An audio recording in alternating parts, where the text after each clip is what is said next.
matik chaba mi mamam oijai haibasida matik chaba mi oina bo honabada makhal ahum changeba aina sida lepna na ba honari se sida jo ai khongrau set ya de phuri lit ya de sak charak ya de adagi lari ka se ka kok parak ya de mayam da wangang uduri ne na asumai tawdana matik chaba mi ama haibasida pot ahum change kari changi ngasi gi isa jing na certificate wang na phange mark wang na phange haireba education IQ intelligent quotient asima change mathangda emotional quotient aigi thamoi gi mari parja jiga aigi yumlon nariba ima indon jiga aigi isali se jiga aigi kaka mama khura ipu law laiba mayam jiga aigi kari mari leina ga dageba emotional quotient ahum chubada social quotient samaj akhoi je ai haininge ai ne ta da mama du torga samaj gi kana na ban khandaba mingau di pakau da ko ba samaj gi kana na ban kha adu su yadi ahum je hujik panjari je IQ si kok che semgat pa khangba haiba uba taba mayam je akhoi kok ta thamba aduga akhoi gi punsi gi lambi ma semba da changba IQ education na pure isi je adu emotional quotient masi education na porak bakhara why masi education na porak bakhara why letter di chatpa gold medal di phangba imung da kal laikai da ka kya kana da mi si layaba manipur di am layaba si yam ya di aduna intelligent quotient wangan batai haibadi lairik tam da ba yade emotional quotient wangan da ba yade ai environment da lairiba ima indon isel ise iyamba ikura kaka tawriba mayam je masiga ai ga mari leina da ba yade ba mado ai do da ni ngasai gi aswai da kaino ma phaireng tureng tawle ma saju chaba nungcha mar ko da kaino ma moi wari chale ma di saju chaba nungcha chai da kaino ma moi wari kan na sana kai ka pina na maya da ka juk chama guli charam dron ka na koina khan ba leidana pakhali ne ba koi je he kana no da leida hai ba kan kaka sina haire mamo sina haire baji sina haire na व्यवहार तो वम संग इसाजा कोई सागे इजना तब से वो era कदम ने क्या सी यादी है बनीदा इमोशनल क्वेश्चन वांगन दबा यादी बा मी मो वै तार गदि देन सोशल क्वेश्चन समाज दा आई कदौ यागे समाज दा आइना लौरिबो रोल से यामना मी ना सिंथाबा याबा रोल लौदबा यादे ngasiगी अखोइना सर्टिफिकेट अम पीदोरी इसा जिंगदा खनबिरंबा याय माय असिना ताबा मफम दा लैबीबा थोकदी थोकपिरक्त्रबा सि लैजिंग लोइ ताबिरनी थोकदी थोकपिरक्त्र मयान एरा क्लब न पीबा सर्टिफिकेट तो kai kanda kayam kan ningang na tumi sona ram yaw ya khangdaba khangda toine ba se india ba di kaya pai khatri atop chakut koi chakut tore haire na ujia so ling singani kuntra da koi chakule lok to ko doine ba chakut pa laibak singda hairiba ahum je test tawine test taw dori ba magi data lawdori magi paw lawdori ba magi mark lawdong lawdori ba masida ngasi aikoina piriba certificate se social quotient da pai karigi social society na community na laikai na praja na aibu ai third division moisino second division moisino first division moisino letter chasino chatajino samaj na di ai recognition na sak khangbi bagi sim di piri dana hairiba chi ese koi thabak changbada changga dore aboje adoi ta ding asai thora hogdo ba ngasai gi mana ga lo kai kan da kai khalam du moi kalol ka du piba yaroi ko ai masi madi ai hajaram ge advisor ni ka haibi na ingonda adu mathang daga koi yaudre certificate tum da smai kanai na ka jo haipe hai gre kana har ga di ai mayam da ai club ki kanu jing da president secretary amadi executive da khoram jai madu piba yade pibi kanu I my humble request piba yade maram de certificate ki value ase kana na lep chi certificate se krishna na piba ngam de ai krishna chaiba na te jisu na piba ngam de citizen development organization office kaya lejadaba community huon da wire ga tawjari ba function asi de piri ba certificate se krishna na piba ngam de ai gi hayeng thabak ki matang da ai opportunity ki matang da ai career ki matang da piba ngam de masi social quotient haina khangai it is very important sam important hoine kari gi no ne mayam na thokcha bi da babo aduna certificate ki kana ba se machine adana India da hojik phawdi IQ wangba ma layam haire lairik haire ju kana da balai aba lairik to haire tulop to toro manung da pangcha da chaba du pan thong da du thaw du yam haiba adu ga thora kai dau da gi di ka di khang da ba lairik heba mi yam lairi ba tulop tu toro law am laisan ba building ma thak tam na hapchan ba dai gari jama ga sindok pa ma yam thoi eco sport hen ten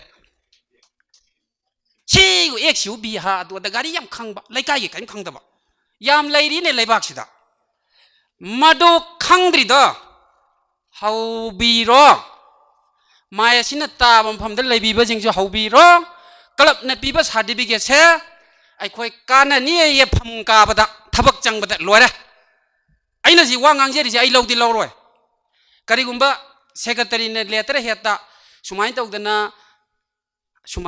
prize distribution award distribution da sumai tau na khoi gi yamba sarat to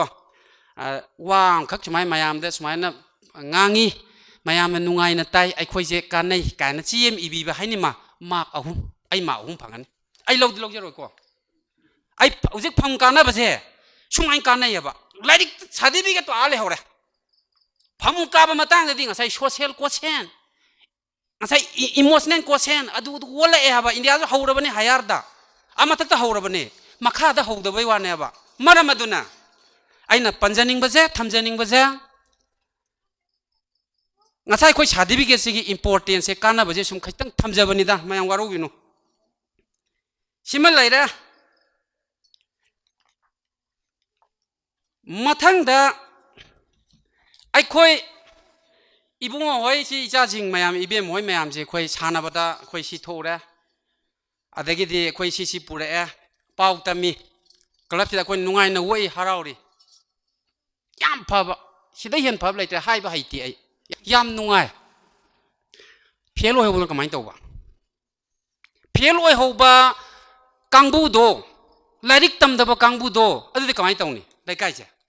swai sida ni ai kitang yam kan nai na hek thamningi je ngasai pass to wi mayam na ju ngangbi gare ai na ju nungai bam khangdana nungai haija gare phelo bi kamai tawn maswai da ai khoi na bharat barsha da ai khoi hana hanjan hona graba mai di pak traba policy khak lai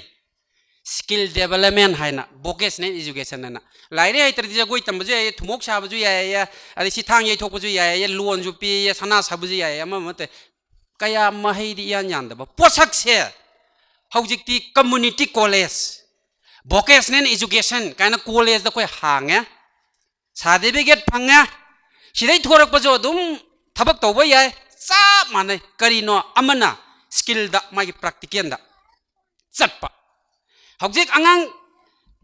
kano phangde hari je letter chati hari ba pass tawde hari ba angang je mai haibam dir join lerangani masi thidok pasi kanagi mathau no haiba matamda Ministry of Skill Development and Entrepreneurship haina ministry ama lai education ministry adagi khoi work ministry electricity kai lai je sumaina bibha kai lai sumaina bibha ama lai masina ai khoi je kari doge bu magi makha da nim council nim phu mu ngalai udhop bharti kauba nipang khak lai ba laire be mung da pok pa ngasai gi parikha pheloi bi wari nei lijar ko do yam kuira roi baji waru ya di ai lo sanjarage aduna maji lai sum tamba waja sina tangthok pa patang da tangthok pa nang chlo ma pan de lepon kari no angka je angka gi jima na taisa za da angka je waja da hangjan bani ne man lepi to lari haita bai oiram dre ne mana wahang hang baje angka da hang baje angka gi waja hang baje angka gi waja ni nga yang tawrani karan je sini nungang ya ta khali je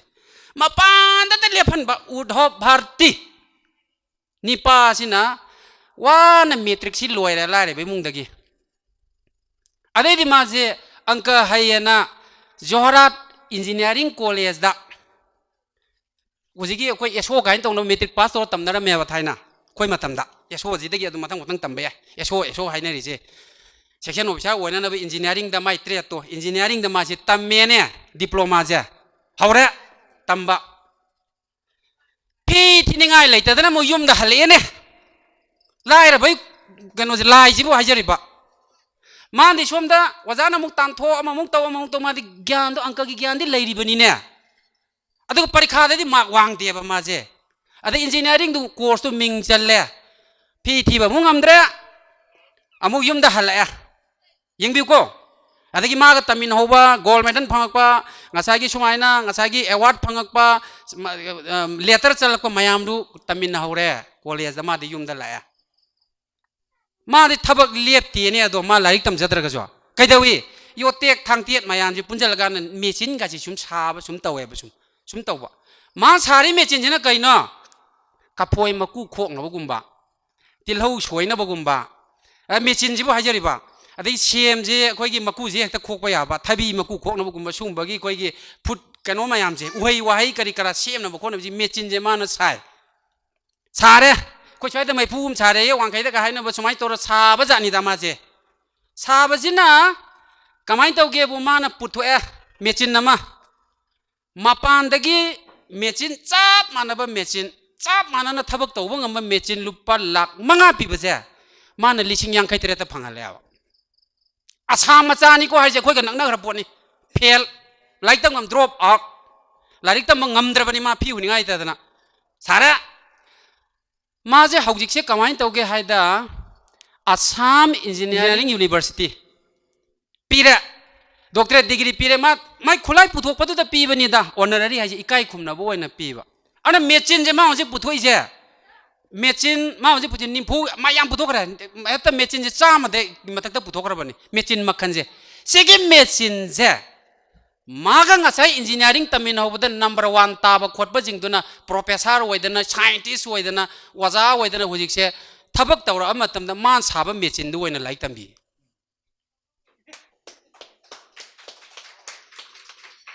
ไล่เด็กตั้มยังไงไล่ตัวน่ะตัวบ่มีตัวน่ะพุทโธปะอินจินดูกี้เมจินดูกี้มารมดา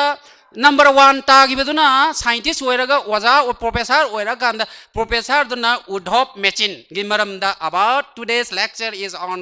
อุดฮอปเมจินแอนตัวน่ะอุดฮอปตัวตั้มเมเนี่ยหุ่นจิกเสอะดูไว้ตาระก็ดีงั้นใส่กี่สกิลเจ้ไอ้คนกี่มีไว้แบบยาวรีบสกิลเจ้คนเนี่ย explore ตัวจริงทอกปั๊มจังเงี้ยแบบจักรวยละทุ่มอกชาบระ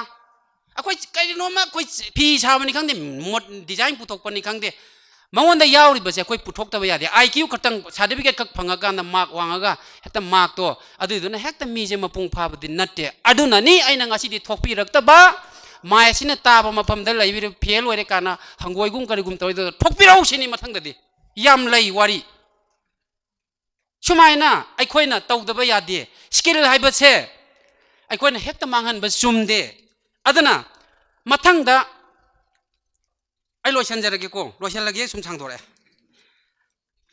งั้นใช่กี่สกุลกี่เฮียนมาสเตอร์คุยใช้ที่สกุลกี่ว่าจะคุยมามูรันบีบอกไอ้ว่าจะมาสามว่าจะไม่ไอ้จู่ให้ว่าจะมาสามว่าจะเริ่มยังนะกูเรียกอะไรก็ได้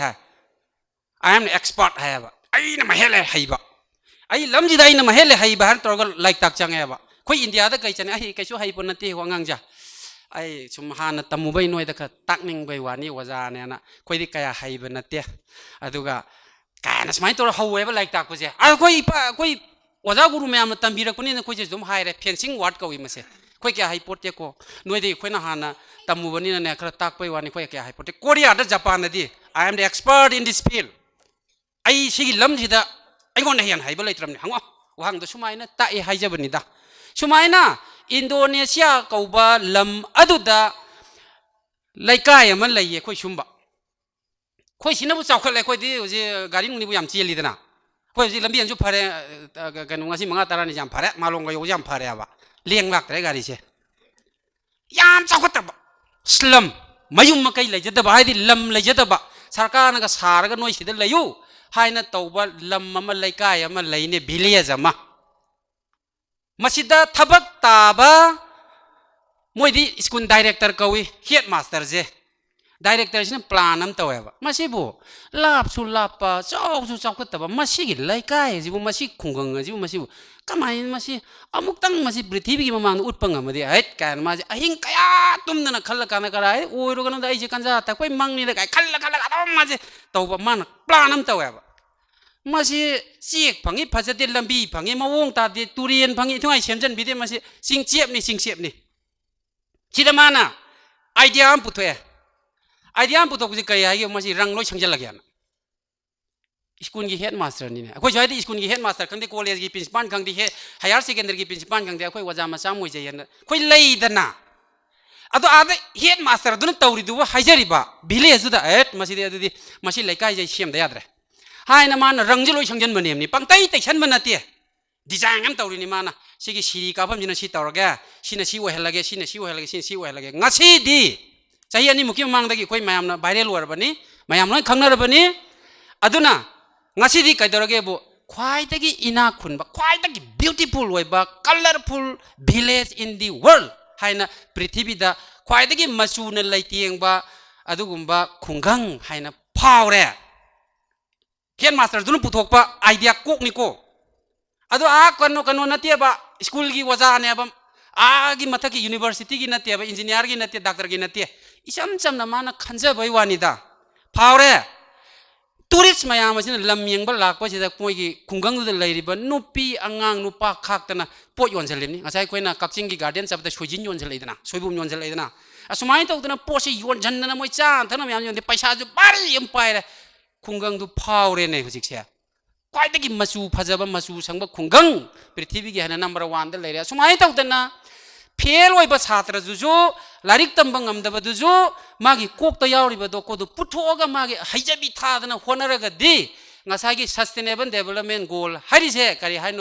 จิงปัตตุเรียนกายหันดับฮานิกิ system กายหันดับไอ้กิมิงกูทากูกายหันดับไอ้กิธรรมกายหันดับไอ้กิอิชวร์กิไอ้คุยกิงั้นสายกิเลมินนารีแบบไม่อันเจมาสิกายหันดับนะสาวขัดป้าให้บสิดามาสิอามาสรุปยากระโดดเนี่ยบ้าคุยนะมาร์มาดูนะไอ้น่ะมารู้ไอ้น่ะอิจฉาสิ่งที่ได้ใครน่ะไฮเจนิงไปเสียอิมานะบัดมากหันธนาพังเอาว่าเพียรวยอิมานะบัดชุมพยายามเลยเยอะจิตสกิลเดเวลเมนต์น่ะกายมขลุ่นเนาะชุมตัวจะให้น่ะจริงขันน่ะก็ทำนี่อิจฉาไอ้เฮเลมาเจมาเพียรวยรอบนี้กายอุดาดุตะหวยดีมารำดีนั่งก็สายกิ sustainable เนี่ยมีน่ะกัลกเลยให้ตัวมาจะทาบเดียวเช่นกันนี่ปริธีUSA น่ะอะไรกี่ไชน่าน่ะทาบเดียวญี่ปุ่นน่ะเยอรมันน่ะทาบเดียวลอยปาบเดียวเช่นกันเลยอะดูชนที่ทับกที่ยาวเดียวใครเจ้าคนละเนี่ยคุยเสียเจ้าคนลอยสมัยตัวนั้นไอ้น่ะว่าให้คาราเซ่ไอ้น่ะสมทำใจนิ่งวันนี้